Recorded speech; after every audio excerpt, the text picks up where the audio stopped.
Hey, it is the Linux Preacher here. Welcome back to the channel. Today I got a quick and simple video for you, quick and simple tutorial. We've got two things we're going to put inside of the terminal that's going to give us the ability to be able to have an application that can create bootable disk drives. In the past, we've used UNetbootin, but for some reason, within the last few releases, we've had some issues with getting it installed.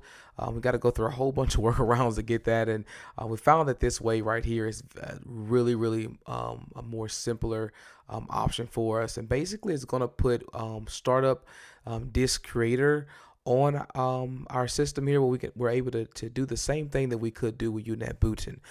So first, we're going to open up the terminal here, and there are two commands that we're going to actually use today just to help you out. I'm going to have those inside the description below. Don't forget to subscribe and like. Share this video with somebody. So we're going to put in our password.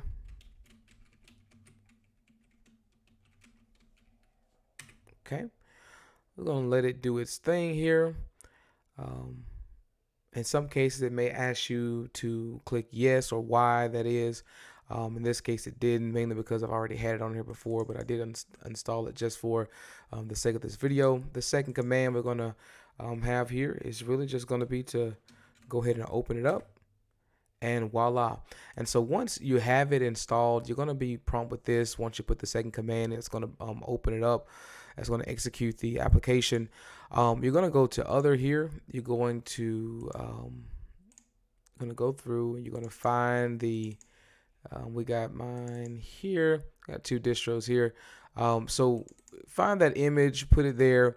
Right here in this area, it's going to ask you which disk you want to put it. I don't have any installed at the moment, but if you have flash drives, bootable flash drives, they will pop up here. Once you select which one you want, you're going to click on Make Startup Disk. After that, it's going to do its thing for about 5 to 10 minutes. Once you've gotten that completed, you now would take that bootable disk drive, that bootable flash drive, and you can use it just like you would if you had used UNetbootin in the past. So look, if you have any questions, any concerns, anything happens, definitely put them in the comments. Let me know so that way I can help you out. I look forward to seeing you in the next video, and have a great day. Bye-bye.